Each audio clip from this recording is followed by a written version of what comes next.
right, let me ask you something. Who doesn't love the What the Flick intro? Oh, it's a fantastic intro. All right, as well as a fantastic show. If you don't know, I'm Cenk Uygur. Did you know that? Matt Ashity. Hello, editor-in-chief of Rotten Tomatoes. What are you going to do? Hello, Christy Lemire. Hello. Okay, film critic for the Associated Press. I mean, come on. What, are you going to beat What the Flick? I don't think so. You can't beat us with a stick. Please don't beat us with a stick. Yes, last week they almost tried to. All right, so here's the situation. We got two movies for you guys. One is Death at a Funeral, and the other is Kick-Ass. We have very different opinions on those movies. So, and I loved one of them and hated the other one. So this ought to be fun. We're going to start with Death at a Funeral. Christy, what's it about? Okay, this is a remake of a film that came out just literally 3 years ago. Not even 3 entire years ago, 2007. Body's not even cold. Right. Body is still kicking around in the coffin there. And it was this really dry British farce about this funeral that takes place at this very proper English estate, and all kinds of crazy hijinks and shenanigans ensue, including a gay dwarf and hallucinogenic drugs. And they remade it now with a predominantly black cast led by Chris Rock, Tracy Morgan, Martin Lawrence, Danny Glover, and weirdly, Neil LaBute is your director. Let's look at a clip. Brian, who's this? You know, I asked myself the same thing when my dad passed. I said, who is this man? You know, who's in this coffin? Because that's not my father. You got Jackie Chan in there! I cannot wait for this day to be over. Mom won't stop crying. Hey, Mama. Ryan hasn't helped out. When's your birthday? I turned 18 last week. Well, that's my favorite number, girl.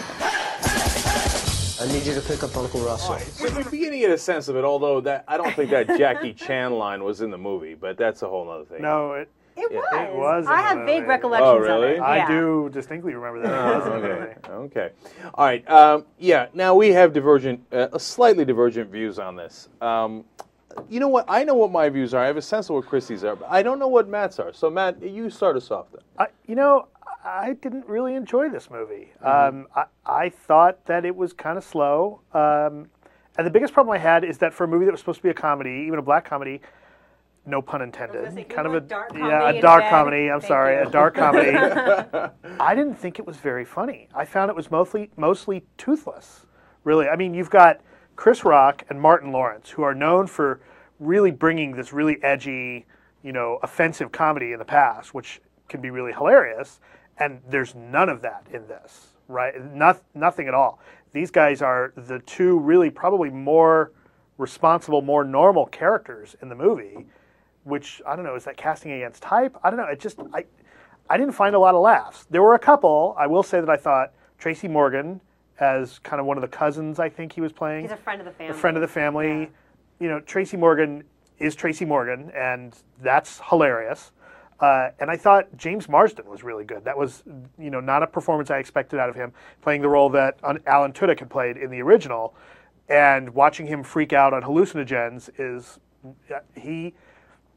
he went crazier than I think I'd ever seen him go before, and I thought that was funny. But the rest of the movie, I didn't really care for it. I found it I didn't find it, I wouldn't say boring as such. I wouldn't say that it was a waste of time. It's the kind of thing that if it was on TV at, as I'm getting my oil changed and there's no clicker, I might as well watch it instead of read a magazine, but... A rousing endorsement. Right, and there's your blurb in the ad. Exactly. Right there. It's better than reading the 6-month-old magazine, but not much. So Matt didn't see the... What's your number? What's your rating? My number is low. It's about a 3. Wow, A you're 3. tough. Wow, You're the real devastating. critic in the room here. You're tough today. Okay, all right. Chrissy, hit me with the opposite. Okay, so here's why I didn't hate it, which is my blurb, by the way. I reviewed the original, and the original was really all over the place in terms of tone. Like, it was super dry British humor, and then really wacky and slapsticky, and then just kind of draggy at times, and then sentimental at other times. Frank Oz directed the original, and it didn't really know what it wanted to be. This one worked because at least they go for it. I mean, like, Neil LaBute goes for it with the wacky, slapsticky humor, with a lot of physical stuff. The Peter Dinklage character, who is in both movies, the diminutive stranger at the funeral who shakes things up with this black male secret. He's very funny in both. Alan Tudyk was great in the original, and James Marsden pretty much does the exact same thing, but it's kind of a can't-miss role. I mean, he gets to freak out on drugs, and he's naked, and that works and is very, very funny. there's one scene that is also in both movies, which is completely unnecessary and so gross. The whole toilet thing with Right. Danny Glover, oh my God, no, once was more than enough. So I think it works just comparatively because at least like tonally it's consistent. So I gave it a 5.8. I laughed enough. Again, Tracy Morgan showing up and just being Tracy Morgan is fine for me for an hour and a half. So I'm not giving it a big rousing endorsement, but comparatively it is better. Right. I'm going to have to lay down the hammer on this one. No, not having it. Don't get tricked by Christy. Don't see this movie. Don't see it. Don't see it. Now, was there 4 or 5 funny lines? Yes. I mean, I almost counted. I was like, look, I laughed out loud. That was good. Okay. But the rest of the hour and a half or 2 hours, I think it was too long. I think it was like nearly 2 hours, was so painful. I'm like, please end it. I feel like this is my funeral. I can't take it anymore. And yeah, the guy freaking out on the drugs, like, it was funny in parts, but then it's like I've seen it a million times in the movies. Oh my God, he's high. Oh, it's crazy. He got naked. I didn't see that coming. I mean, and then the little people. He's a dwarf. No. Say it. Take it back. He's a dwarf. All right, Peter fine. Dinklage can be really funny. He is right? very funny. Great my, voice, my great biggest presence. My biggest problem with this movie is I felt like it had such a great cast that almost everybody's wasted. That they, Danny Glover is the old man. Like all you see, Danny Glover comes in and he does one note, right? Angry old man.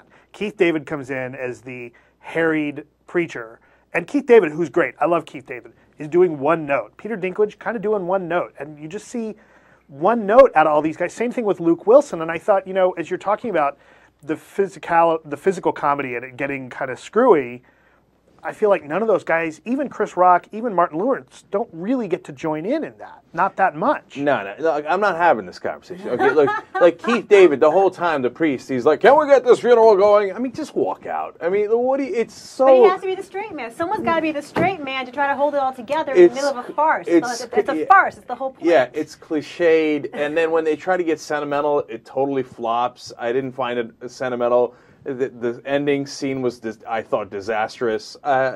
So now that you told me about the original, which I didn't know about, I'm so glad I didn't watch the original. Yeah, this is better. Oh my God, Jesus. Yeah, okay. This is better. All right, so it's only 92 minutes long, also, by the way. The original was 91. This is 92. Oh, really? That's how verbatim it is. Also, I thought it was longer than well, Avatar. Part of it too. It felt like it.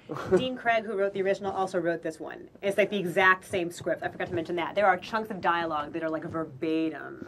Yeah, look, here's when if I was still like, and maybe, when they threw the dwarf, I was out. Okay. But that's like the crucial, pivotal part of the whole it's thing. not He funny, blackmails him. I know, but it's not funny. Throwing dwarves have never been funny, and then it's not funny in this movie. So anyway, I couldn't hate it more because there was 4 or 5 lines that I actually laughed at. I was merciful and gave it a 1.5. Wow. Ooh. Okay. So now that brings the rating, the average rating for all of us, down to a 3.5. Wow. So not a ringing endorsement if you're at, Jiffy Lube on a Saturday afternoon. Well, we're not far off the tomato meter. The tomato meter right now is at about 40%. So it's been pretty low. Most of the critics that we've seen on the site are saying it's not good. Okay. Roger Ebert gave it 3.5 stars. Yeah. Roger likes it. Oh yeah, I'm surprised you're that high on it because you're usually the tough one. I'm middling. You're usually Simon Cowell. Well, and we'll talk about, high is 5.8. but we'll talk about Roger when we talk All right. about Kick-Ass because Roger Yes. got his ratings flipped this week. This is very important. Roger's actually a part of the story at this point. Yeah, Okay. Roger got his ratings flipped this week, and we might need to give him a call. All right, Roger, we're coming for you.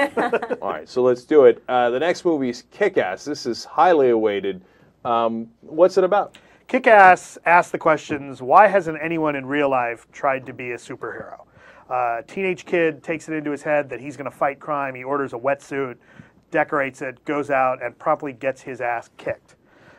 He goes into the hospital, gets a bunch of steel pins and plates put in his body, and he's got some residual nerve damage, so he can't feel pain.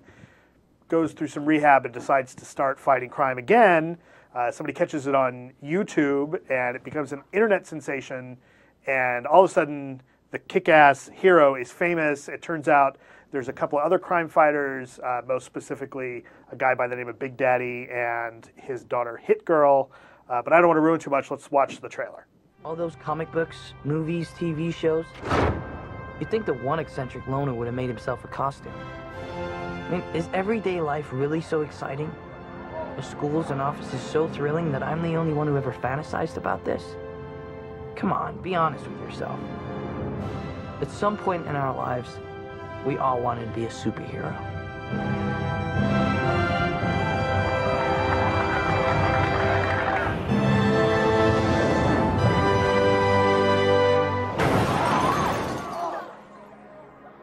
That's not me, by the way. That's some Armenian guy with a history of mental health problems. That's me. How come nobody's ever tried to be a superhero? Dude, if anybody did it in real life, they'd get their ass kicked. They'd be dead in like a day. Comic books had it wrong. You don't need a power to be a superhero. Oh, yeah? Didn't see that, did ya?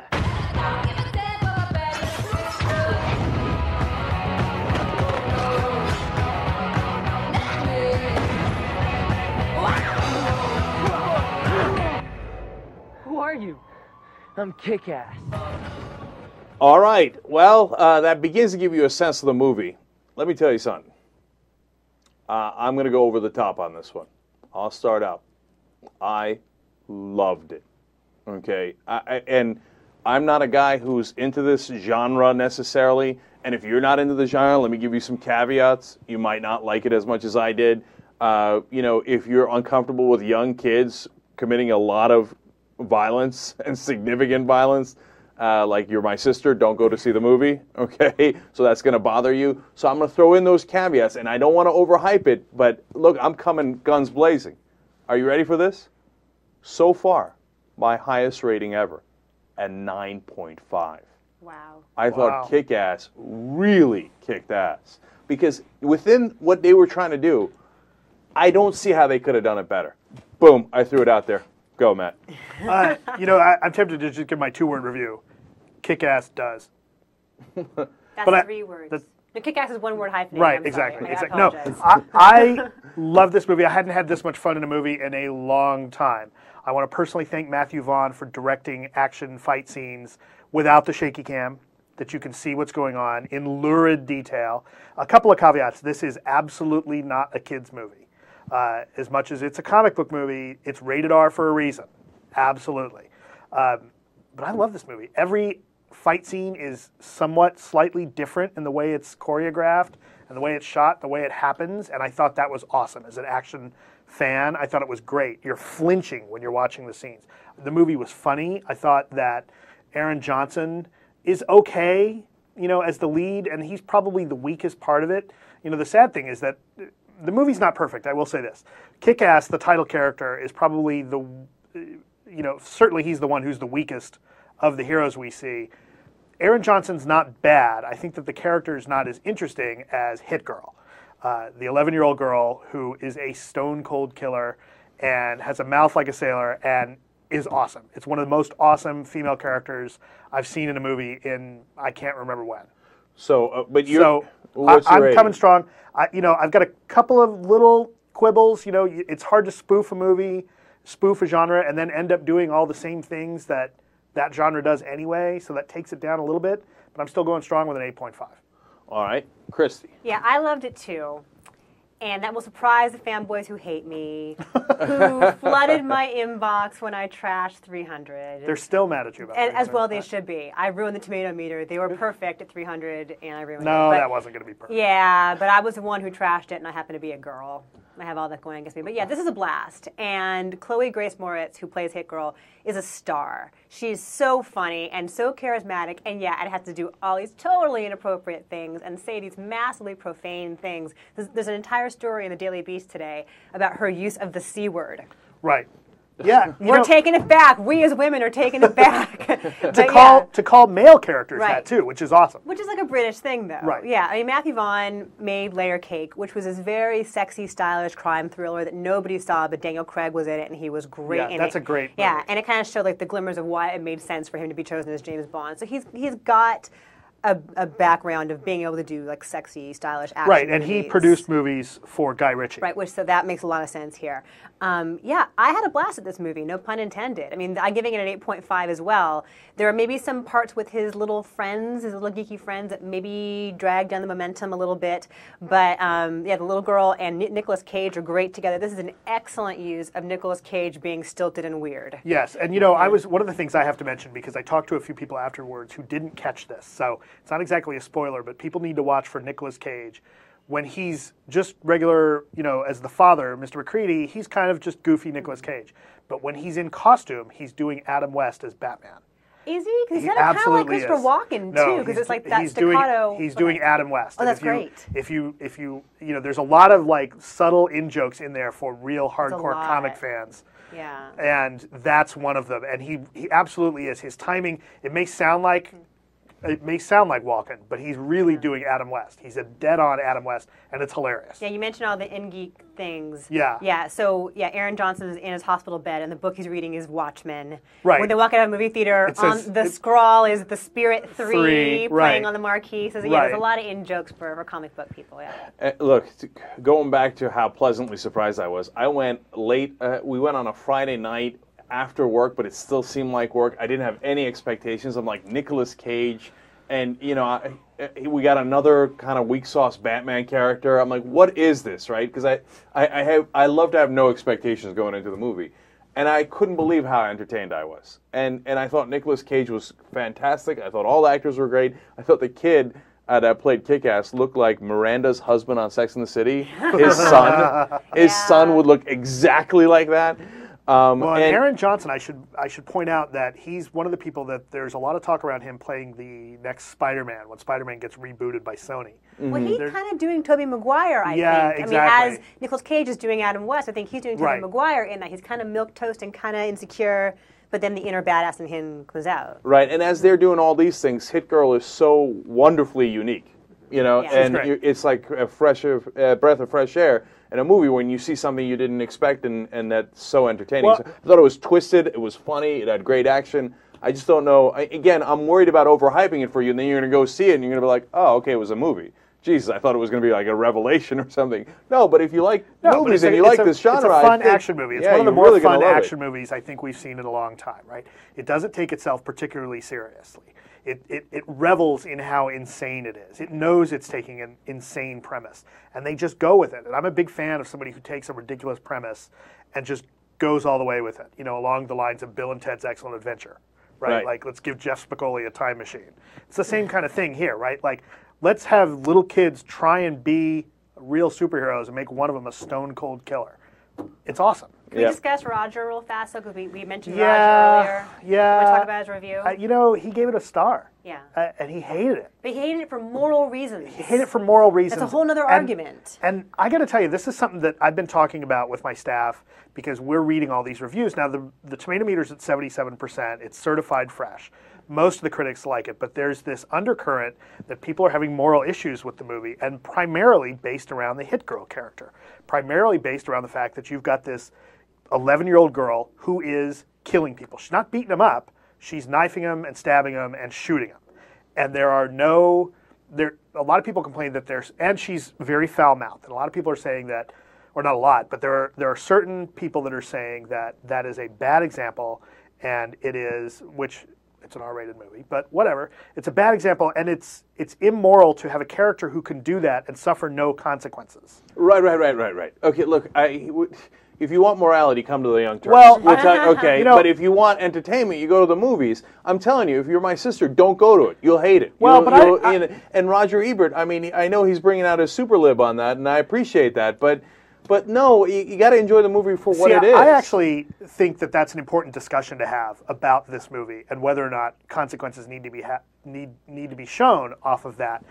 My take on it is, I don't think half the people who are complaining about that would have a problem if it was an 11-year-old boy. Right. The fact that it's And I'm going to kind of call out Roger on this too, and some other critics that I've read. There's a few UK critics that are just incensed by this. Mm-hmm. And really, if it was an 11-year-old boy killing people, I don't think there'd be as much problem with it. Some critics are talking about how she's been sexualized, which I don't see at I didn't see that. No, I mean, she's raised like a boy. I mean, Right. Nicolas Cage, her mother dies in childbirth, and she's raised by Nicolas Cage alone. All she knows is this way of life. There was the question raised by some critics, how does this plague on her psyche to kill all these people? I would argue, well, yeah, that's all she knows. It's a cartoon. That's all she No, knows. it's a cartoon character. But she knows It's a no farce. other basis of life. This is the way she's been raised from her earliest memories. No. But, I mean, we're having a conversation about, I don't want to say unacceptable. That's too strong, right? But I'm not. It's a farce. It's so over the top. Well- Who in real life goes around spearing people when they're 11 years old? And I thought what was particularly, I don't know if it was subversive or not, but there's one particular scene where you're seeing all these kills from her point of view. Going Right. down the hallway? where she Well, goes no, one in by the one? dark when she's got the Oh, when yeah, she's yeah, got the the night infrared, goggles on, yeah. right? And it's done exactly like a first-person shooter game, right? Her hand on the gun is always in the same position, and it moves with the camera, and it's dead on like a first-person shooter. And I thought that's awesome. And if you like, again, if you like that genre, you're gonna freaking love this movie. And you think any of those people are gonna walk out and be like, "Well, I've got moral qualms with it"? Right. Okay, no. Okay. Now, speaking of morality, is it as immoral as, say, like Jason Statham's Crank movies? I don't think it's that bad. Well, I mean, he's a grown-up man but he's who's responsible for his consequences, right? That's the argument that could be made. She's a little girl and has been led astray and is a pawn, doesn't know what she's doing. Well, then we see that in the sequel. There's definitely going to be a sequel, Yeah, too. exactly. The And last shot. It's And I hope that obvious, the yeah. sequel is called Hit Girl. I hope Oh, it's, yeah, it should be about her. Absolutely. She's more fun. Absolutely. Absolutely. Yeah. All right, so our overall score here is an overwhelming and all-time high of 8.8. So there you have it. Take that, Roger Ebert. Okay. So that's what we got for you today on What the Flick. Matt, Christy, thank you so much, and we'll see you all next week at 5 o'clock Eastern right here on theyoungturks.com.